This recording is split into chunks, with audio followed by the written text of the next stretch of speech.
and I've written lyrics, but they're just not good for a couple of reasons. It's really, really syncopated. There's not a whole lot of, like, there's not good parallel structure. These are a bunch of pretentious words. It's basically just, like, level 10, you know what I mean? It's really hard to make a sentence feel like it flows, and also it's telling a story, but the bigger issue is that Mario is so huge. Like, Zelda with lyrics was really about Zelda 1. Zelda 2 with lyrics about Zelda 2. But Mario is like Mickey Mouse. Mario is a ubiquitous mascot of a huge, it's like an idea. Like, more kids actually know Mario than Mickey Mouse. So well done, buddy. That guy dresses Mario. So it's a tough thing to encompass all that is Mario in one song. So it's more often that. But also sometimes it just takes me a really long time, and I don't, not until I discover some kind of way to crowbar myself in, can I do it. I tried Contra like a year and a half before I did Contra with lyrics, and I wasn't feeling it. And then I was like, oh my god, I could make the Konami code the chorus. I'm in. Doesn't matter what the stupid other lyrics are about Mel Gibson. Forget it.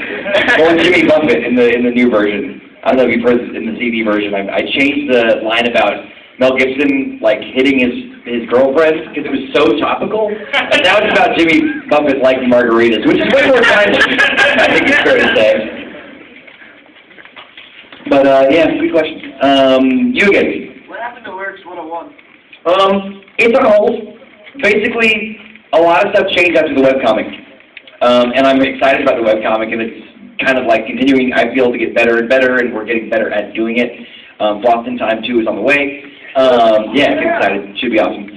But, you know, that plus the different times of the year where there's I feel like it started out as a hobby of me like, you know what I'll do once a month, I'll just whip up some video and I'll just use some random game footage, it'll be fun. But like now, I've set a bar of these videos that if one just really whomps, like it really drops the ball, you know, that could change stuff. On YouTube, I keep waiting to become, you know, like yesterday. And the thing is, some people will always have fans, like Days on Days still has fans. I'm saying he still does have fans, so I mean, I guess that's like, you know, a point of hope. But it's like I never want to drop the ball. And to answer your question about Lyrics 101, on top of the fact that, you know, a lot of other things are going on, and there's this demand for with lyrics videos and the new CD and all these things, I had this, this is like totally like the I'm sitting on the couch, you guys are the psychiatrist kind of panel, but like, I just had this crisis of like, you ever had one of those teachers, those of you that have taken any kind of art class or writing class or anything creative, where you're not learning how to do the whole art form, you're learning how to please that teacher. Oh yeah. Yeah. So what happens when I'm that teacher? It freaked me out. I was like, I only like what I like. And some of these lyrics are hard, man. I never understood how hard it was to read a naked lyric because it's like looking at a bucket of paint. You have no idea what this is going to go on top of. You just have to go, is that good for that? I guess. And bad lyrics make great songs all the time. So when I do read, and also to be honest, the number of assignments that were emailed to me became like more than any teacher ever has to deal with. If a teacher in a college has 800 papers, they get a TA, and the TA does most of them, right? I didn't know what to do. So I think what I'm going to do in the future is just like FAQ, make it less interactive, a little bit more lecture-based, a little bit more tips and tricks, a little bit more, let's dissect this song, let's dissect Still Alive from Portal and, you know, talk about why it's good, or maybe like working with, you know, getting friends of mine to write lyrics and having them talk about things they do, because everybody's mind works differently. But yeah, basically, Lyrics 101 is on hiatus, it's not gone forever, FAQ may well be gone forever, but Lyrics 101 is coming back. I just need to make it make more sense for everybody and not just people who want to write lyrics like me, because that would be the worst thing. There's already a me. Write lyrics like you. You know what I mean? That's what I want to teach. So, revamping slowly but surely. Yes, Batman?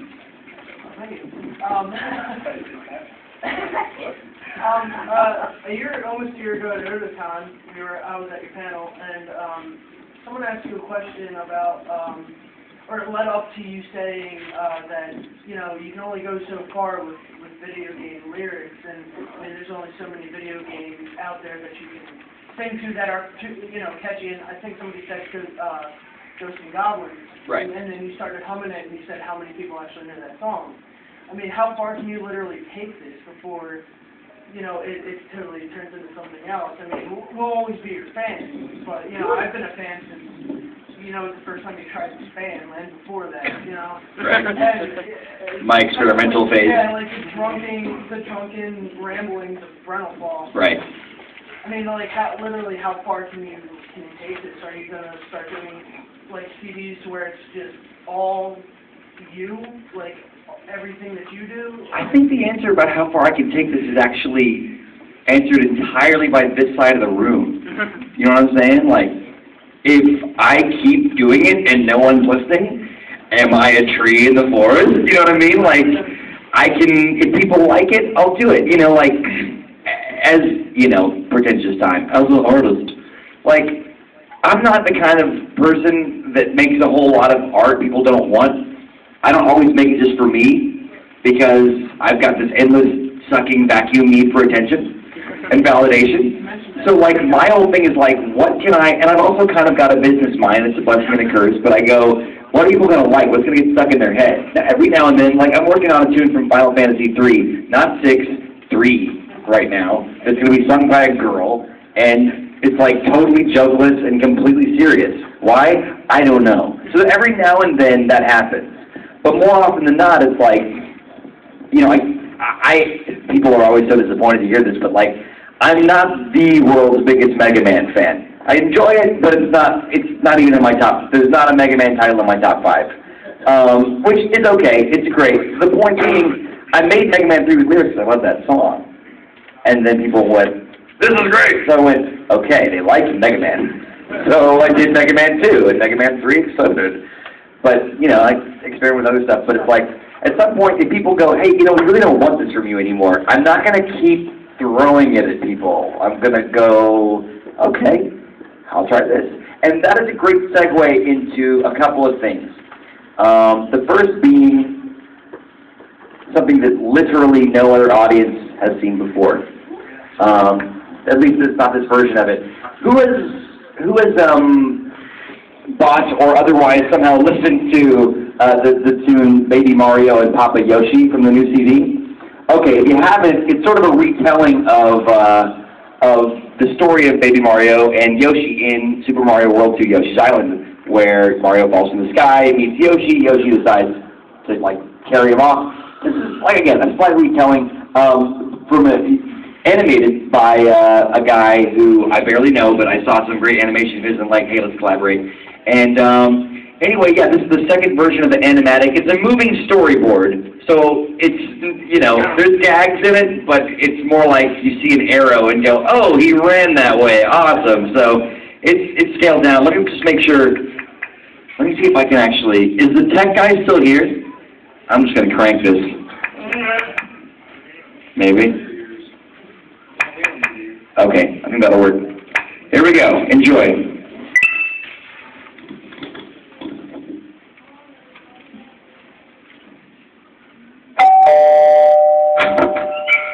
It's me. I just found this baby wrapped up outside my door. A tasty little snack for any dinosaur. But I just finished breakfast. I'm full up to my head. So I'll give him to Yellow instead. You know, he's sort of cute, the sweet little niblets. He'll make it tasty too. Don't want to cook and serve up again, but hey, that's what you Baby Mario, by the way. He's all alone without a friend, but he's taking it on the chin. Anyway, hey, Yellow, I brought you something in. Brought me a baby, how generous of you. But I can't eat a bite. I brought the Yoshi through my Yoshi pocket.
so you ask, like, how far can you go? Well, the thing is, that's sort of like, I think, a almost entirely new form of doing the BrentalFloss thing, you know? Like, originally it was like, let's make fun of the game in a way that uses the song. But this is like, let's retell the story from the game. But also, this is kind of like in Tutu Blues territory. Because the Tutu Blues was not a song about Mario. It is, but it's also a song about, will I find that person, or am I just, you know, is it just the futility of swimming around in an ocean of no luck, right? And everyone at some point has felt something like that. Unless you were somehow born with a girlfriend. Thank you. And the thing is, that's kind of what I'm going for, is like, where's the, you know, people know, in ancient times, right, the Greeks, right, they had their Greek gods. Those were the characters they related to. And it's like, oh man, you're just being all Athena on me, you know, whatever. Like, they had these different gods and these stories and this mythos to rely on to tell stories and also define themselves. You also have, like, the Zodiac that does that same thing. You know, and then you look at, like, Warner Brothers, like Daffy, right? Everybody's a little bit Daffy, a little bit Bugs, whatever. These characters are now the new version of that. Kids know the, you know, video game heroes better than Warner Brothers, Disney, any of that. And there's stories to tell that for whatever reason they're only telling in Wreck-It Ralph. Which looks great, but I'm like, why? Why in a movie not about these characters are you finally doing them justice in this strange video game Roger Rabbit? Anyway, should be great. I'm just saying, it's like, Zangief's talking like, you know, in a way that's amusing to me and accurate to his character. Why couldn't this have been in the Street Fighter movie? Anyway, so that's that. Also, while we're talking about, I swear this will get more fun and funny, but I want to throw some stuff at you that you guys either have never seen or probably haven't seen. But in that same vein, last summer I was on tour and I was kind of bummed and had not seen my lady in a long time, and I kept having these people just email me, you know, Metroid with lyrics, and I was like, there's nothing funny about Metroid, and the only funny thing is that the idea that, like, all kids growing up didn't know she was a girl till you won the game, and it was like a big WTF moment. But I already did a video called Metroid in 5 Seconds about that, so I'm sapped at Metroid humor. But that was both true and not the point. What you're looking at here is a completely original 3D model. By original, I don't mean that my 3D modeler, you know, like, designed the character, but built it. This is a completely native-built Samus that's going to be in a video we're doing called Metroid Fight for Love. And so, like, you know, it's in 3D Max, basically saying, he made all the parts, he made the helmet, he made the skeleton. It's pretty neat. This is Ridley in our video. And the reason I'm showing you these really detailed models is because I'm about to show you another animatic, but it's a 3D animatic, so there are parts that are, like, phoned in. like Ridley at one point just has, anyway, feel free to laugh, but the point is this is kind of a serious one. I just realized I could tell the story of Samus in a way that didn't need laughs, and that's kind of why I went to New York in the first place, was to go and tell stories on stage and through music. So you ask, like, how far can you go? Well, I feel like this is the year we're going to find out, because either this stuff will strike out and people will go, we don't know who you've become anymore, you weirdo, and I'll go, well, back to the musical theater with me, and or catering. Or it'll work, and it'll be a new way of, you know, me doing things, and, you know, maybe eventually someone will take notice and go, we really ought to hire him to write the next, you know, Nintendo Broadway musical, or, you know, the first. So, this is, speaking of Broadway, the singer here is Alicia Umbris. She's currently in a Broadway show called Priscilla, Queen of the Desert, formerly in the Broadway show American Idiot, which was the Green Day. So she's pretty awesome, and is singing Samus here. This is a demo version of the music. This will probably be out, hopefully, by Brent Mess, cross your fingers. But this is a super early animatic of a song called Metroid Fight for Love. All you need to know is that in the same way that the Yoshi one sort of changed the story a bit and added different elements, this sort of assumes that Samus is not just out there for the bounty money, but maybe she's kind of like afraid of dying out in space and not coming home to somebody she loves. That is sort of the idea here. So, again, there's some laughable moments. He's a Venezuelan animator, so some of the English in the explanation thing is bad. Enjoy it. But yeah, this is Metroid 5 for Love.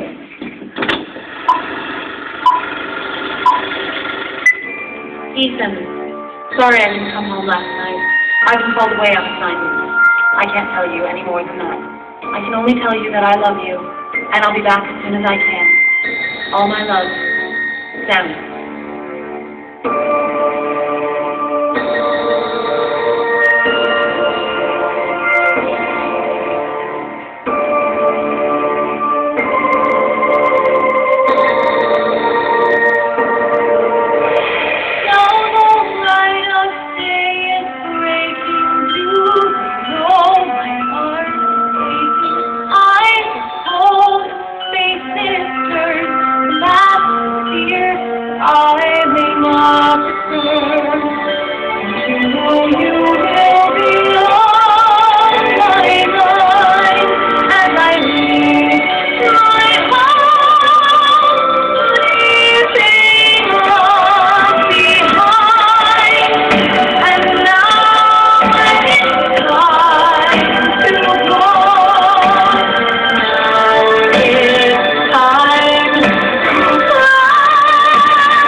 He doesn't move in that position.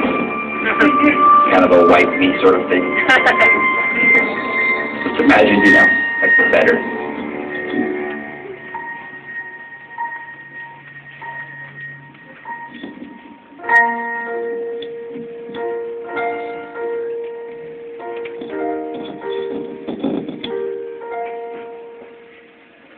If it takes my whole life, I'll make it home, and I will see you again. You are my home.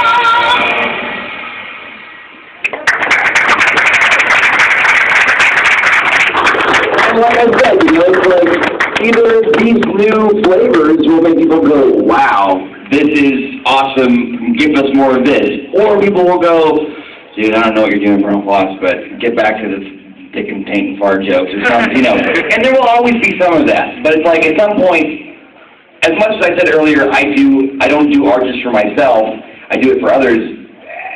By the same token, if you're only doing it for other people, then you're kind of like doing slave labor, and it's the same as, you know, somebody whipping you into making a pyramid.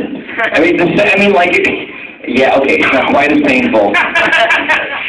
But I mean, you know, it's like it doesn't come from the same place, you know. Like, this came out of a real sense of like missing someone, and that's sort of like I found that through everybody, my co-star, Little Nemo.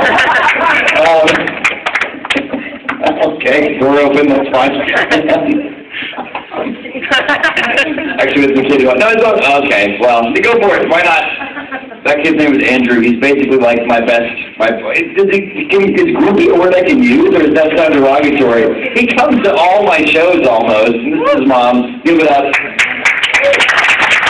Yeah, big fan. I'm spoiled by this. But anywho, so yeah, that's the direction things are going. Will it go well? I don't know. But it's like I have to try all these things that occurred to me to do, and do them better than other people are doing them, or before other people are doing them, just so I can be like, I tried that. So, we'll see. Hope that was a good 14-minute answer to your question, sir. Mario, hit me. Last year I was at Oticon, and you had said that you don't really cover people who don't do, cover art music that you don't know very well. What about stuff that you do know very well, it's just that you haven't done it yet, like the Angry Birds theme song? Well, I mean, I've thought about the Angry Birds theme song. In fact, I wrote a rap that I can't find. Let me just, I hope it doesn't pull up anything dirty. Angry Birds, that couldn't be cross-referenced with anything, I don't think. But, no, I guess, well, I thought I wrote a rap at some point.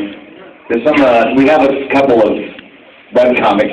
I love Angry Birds or webcomics, by the way. There's one we're planning, maybe it's not funny, I wrote it, I don't think it's funny, but like, so there's this Angry Bird general who's like briefing them, and he's like, all right, men, tomorrow we will climb upon that large slingshot and sacrifice ourselves for the good of our eggs. And like one little bitty blue in the back, like, we're birds.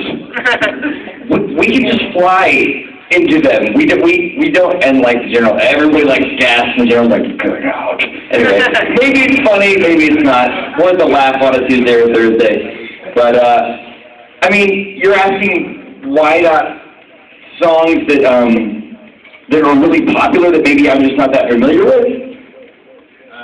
Do you guys hear that? Yeah.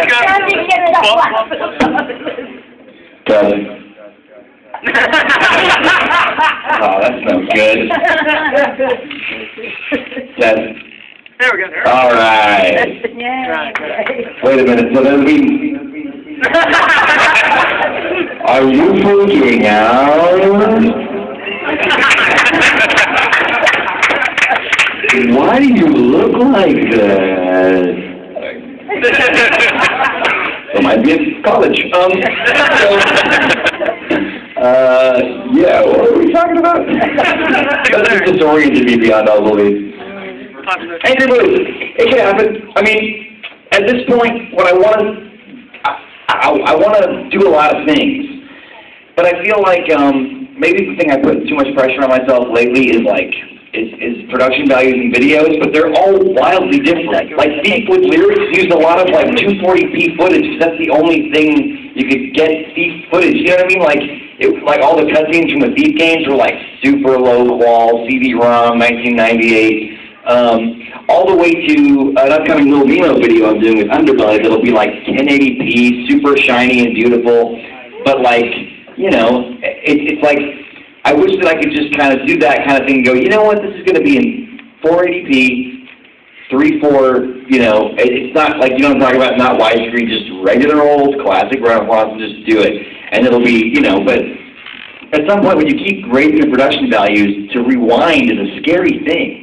Because you don't want people to go, you know, anyway, that's not a great excuse. Why did I do Angry Birds? I haven't gotten around to it yet. That's my answer. Somebody else, hit me. You, sir.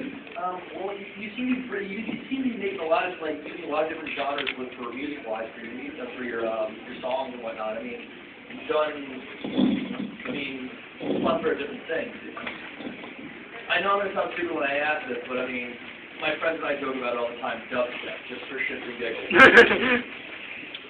So the thing is, I deal in styles that I know how to create. Like I said, it's a dumb question. But No, it's not a dumb question. It's not a dumb question. It's a dumb question. The thing is, and I wonder if it would be easy to hear lyrics over. But if it were appropriate, then it would be great. Like. Anybody can do that. It just depends on the quality and the type of right. Right. In the case of dubstep, that would bring up the point that it's good when a style of music appeals to me. And not that I hate dubstep, but it's just like when I hear bluegrass, that does something to me. When I hear gospel, like good, like, you know, dirty New Orleans, like we're all, you know, like, you know what I'm talking about. Like dirty brass band, let's do this. Which is actually what we're doing with Nemo. It's going to be a little bit of a, like, you know, in fact, all right, let me just play this one part. The thing is, there was some weird balance issue earlier where you couldn't hear all the elements of the song, so I don't know if that's going to continue happening. But, okay. We'll see if you can hear it. There's just one part. This is still under construction, but what I'm excited about is how the choir already sounds, even though we have so much more work to do on this Nemo thing.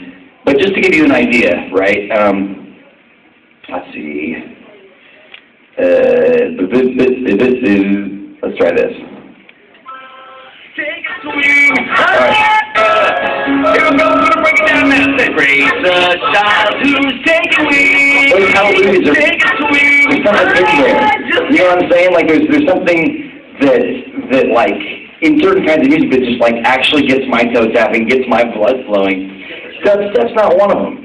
well, that's going to give you the chills when you know that you're Right. like get that like certain sensation of like a good song or a good feel to it, and you just think it's just right. Exactly. And so as far as like what I tried dubstep, if it really felt like, oh, the perfect way to do this is dubstep, then yes. I can't imagine that, but it could happen. Or if DJ Cutman's like, hey, did you want to do some dubstep? Sure, you know, like whatever. I'm wearing the guy's shirt, so go big. Good question though, man. Any other, yes, hit me. When you do most of your What If lyric videos, you tend to stick to the older game or the 8-bit music and stuff. Is there a particular reason you do this, or is it just that modern game music isn't as catchy? Well, can you hum me a tune from Portal? Not necessarily. So we've got our answers. Basically, modern, and the thing is, this is not just an issue with